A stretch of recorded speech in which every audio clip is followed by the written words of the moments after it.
ये press conference बुलाई गई और क्या मकसद है? मैं आज का ये प्रेस कॉन्फ्रेंस आप सब लोगों को पहली बात तो आप पिंडरा विधानसभा में आए हैं। ये हमारी विधानसभा जो लगातार मेरी रही है, 5 बार से विधायक रहा हूँ। आप सब लोगों को मैं धन्यवाद देता हूँ। आज इसलिए बुलाई गई है कि प्रधानमंत्री जी कल आए थे और अमूल जो उन्होंने प्लांट का कल शिलान्यास किया, उसको मैं बताना चाहता हूँ कि ये देखिए, ये अमूल के साथ जो 90 साल का जो ये लीज हुआ है यूपीएसआईडीसी के, उसके ये कागजात हैं। ये ओरिजिनल कागजात मैंने मेरे पास रहे हैं। ये हम लोगों ने कराया है पूरा 2014 में इसकी डीड हुई है। ये पूरी की पूरी डीड हुई है जो उस अमूल के साथ और यूपीएसआईडीसी ग्रुप पार्क के साथ हुई 90 साल की। ये मोदी जी जब बनारस आए लोकसभा लड़ने, उसके पहले का ये पूरा का पूरा डीड है 90 साल का, ठीक है।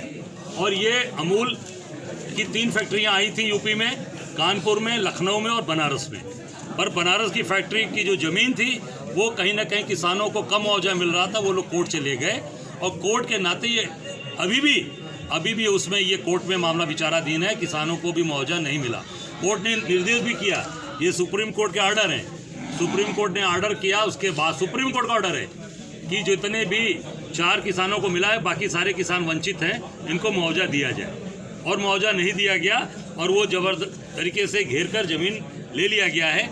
मैं इसलिए आप लोगों को यहाँ बुलाया हूँ, कम से कम सत्यता हो जाए। और ये क्षेत्र, पिंडरा क्षेत्र, बनारस संसदीय क्षेत्र का हिस्सा नहीं है। ये मछली शहर सुरक्षित लोकसभा का हिस्सा है। जो कल से ये चीज़ें चल रही हैं परसों से कि बनारस का है, ये प्रधानमंत्री के संसदीय क्षेत्र का हिस्सा नहीं है।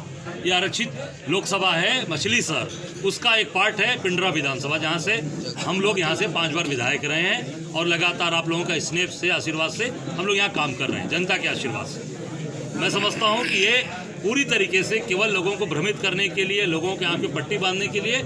और मोदी जी 8 साल हो गए बनारस लोकसभा में, जो आपका संसदीय क्षेत्र है, वहाँ आपने क्या दिया?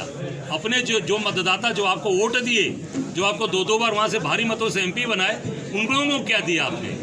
ये तो पिंडरा विधानसभा और मछली शहर लोकसभा का काम है। अपने क्षेत्र का काम बताइए कि आपने कौन सा रोजगार दिया, कितनी फैक्ट्रियाँ लगी, कितनी कल कारखाने लगे। इसलिए बुलाया गया।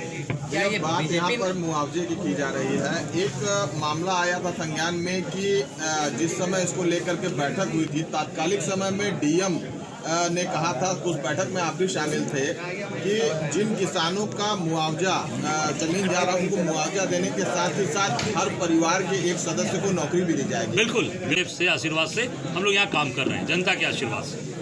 मैं समझता हूँ कि ये पूरी तरीके से केवल लोगों को भ्रमित करने के लिए, लोगों के आँख पे पट्टी बांधने के लिए। और मोदी जी 8 साल हो गए बनारस लोकसभा में, जो आपका संसदीय क्षेत्र है, वहाँ आपने क्या दिया? अपने जो मतदाता जो आपको वोट दिए, जो आपको 2 बार वहाँ से भारी मतों से MP बनाए, उन लोगों को क्या दिया आपने? ये तो पिंडरा विधानसभा और मछली शहर लोकसभा का काम है। अपने क्षेत्र का काम बताइए कि आपने कौन सा रोजगार दिया, कितनी फैक्ट्रियाँ लगी, कितनी कल कारखाने लगे। इसलिए बुलाया गया। ये बात यहाँ पर मुआवजे की जा रही है। एक मामला आया था संज्ञान में कि जिस समय इसको लेकर के बैठक हुई थी, तात्कालिक समय में DM ने कहा था, उस बैठक में आप भी शामिल थे, कि जिन किसानों का मुआवजा जमीन जा रहा है उनको मुआवजा देने के साथ ही साथ हर परिवार के एक सदस्य को नौकरी भी दी जाएगी। बिल्कुल, एकदम का कागजात कहीं दबा दिया गया? नहीं, एकदम लिखित रूप से उसमें तय हुआ था। मैं तो भी विधायक नहीं हूँ, मेरे सामने की बात है, मैं इसका गवाह हूँ। ये तय हुआ था कि प्रत्येक जिसकी भी ज़मीन उसमें जाएगी, उनके प्रत्येक परिवार को उनके योग्यता के अनुसार, उनकी जो योग्यता होगी उनके अनुसार उनको जो है वहाँ पे काम दिया जाएगा, उसमें उनकी नौकरी दी जाएगी और उनको उसमें जो है सुविधा दी जाएगी और मुआवजा दिया जाएगा। ये तय हुआ था और बाकायदे लिखित में तय हुआ था और वो पेपर प्रशासन के पास था। प्रशासन कहाँ रखा हुआ है, ये सार्वजनिक करना चाहिए। और नौकरी आज भी मैं दावे के साथ कह रहा हूँ कि अगर जनता ने मुझे आशीर्वाद दिया, प्यार दिया, तो निश्चित तौर से नौकरी वहाँ की जो जिनकी ज़मीनें गई हैं, उनको प्राथमिकता के आधार पर हम उस फैक्ट्री में नौकरी दिलवाएंगे। ये जनता से हम वादा करते हैं। और एक चीज़ आपको बता दूं, मेरे हटते एक मेरे क्षेत्र में फैक्ट्री है जो उत्तरा फीड्स के नाम से है, मुर्गी का चारा बनाती है, मुर्गे की। वहाँ पर मेरे समय करीब 250-300 लोग, क्षेत्र के लोग काम करते थे। मेरे हटते ही जैसे भारतीय जनता पार्टी के विधायक हुए, भारतीय जनता पार्टी के लोग यहाँ आए, वो सारे लोग निकाल दिए गए और क्षेत्र के पिंडरा के लोगों को निकाल दिया गया।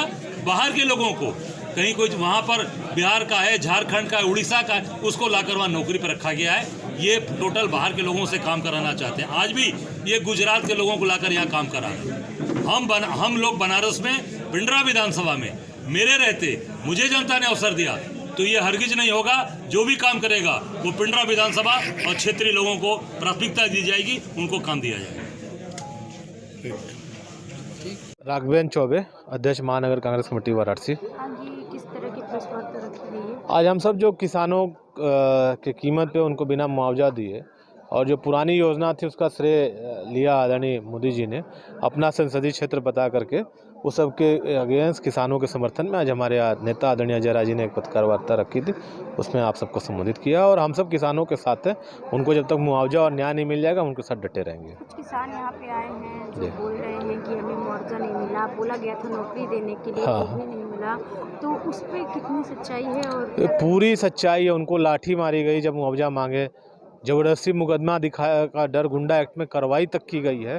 प्रशासन पूरी जोर ज़बरदस्ती से उन लोगों को डरा धमका करके इस तरह का कृत्य कराया। लेकिन हम सब किसानों के साथ हैं और जब तक उनको न्याय नहीं मिलेगा उनकी हर स्तर पर जाकर लड़ाई लड़ेंगे। तो क्या अभी ये जो इतना बड़ा अमूल का प्लांट दिए हैं मोदी जी ने, सरकार ने दिया है किसानों के लिए ही, तो सरकार उनकी है तो किसान समर्पित, तो किसान क्यों फिर आंदोलन कर रहा है? क्यों इनके खिलाफ थाने पे जा रहा है? क्यों इनके खिलाफ FIR कराया है कचहरी में? और क्यों कोर्ट की गाइडलाइन आई है कि पहले मुआवजा दीजिए फिर उसके बाद ज़मीन लीजिए? और यही नियम है। अब हमारी चीज़ को हमको बिना मुआवजा दिए, हमसे बिना मनवा कर आप जोर ज़बरदस्ती ले लेंगे तो हम आवाज़ भी नहीं उठाएंगे। हम उनकी आवाज़ उठाएंगे, उनको न्याय दिलाने तक उनके साथ रहेंगे। तो ये अभी इसी तरह की लड़ाई चलती रहेगी? निश्चित रूप से सड़क की लड़ाई। सरकार आती है तो आप क्या? हम किसानों के साथ पहले भी थे, आगे भी रहेंगे।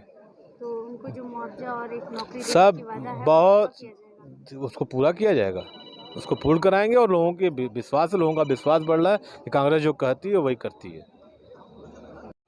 अपना परिचय बताएं। लाल बहादुर यादव मेरा नाम है। मैं ग्राम सभा बिंदा सुरही पोस्ट सुरही जिला वाराणसी का रहने वाला हूँ। किस विधानसभा से हैं? पिंडरा विधानसभा से, मैथिली से। आपकी क्या समस्या है? क्या समस्या हमारी यही है कि किसान हमारी ज़मीन ले ली गई UPSIDC में, जो हम किसानों को अभी तक मुआवजा नहीं मिला है। अभी और एक बार भी मुआवजा नहीं मिला? नहीं, जिस समय अधिग्रहण ज़मीन की गई थी उसी समय हम लोग को 3000 रुपये विश्व का मिला था। और इसके बाद से हम लोग कोर्ट में मुकदमा था हम लोग का मुआवजा के लेके, और जो कि हाई कोर्ट से फैसला आया, सुप्रीम कोर्ट से फैसला आया, अभी तक हमको उसको मुआवजा नहीं मिला।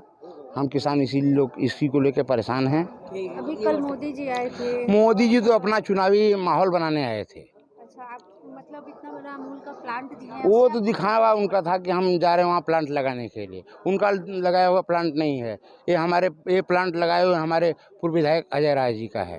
तो आप अजय राय जी को सपोर्ट करते हैं इसलिए ऐसा बोल रहे हैं? नहीं, सपोर्ट नहीं करते हैं। सपोर्ट की बात यहाँ न कोई सपोर्ट की बात है, न कोई दबाव की बात है।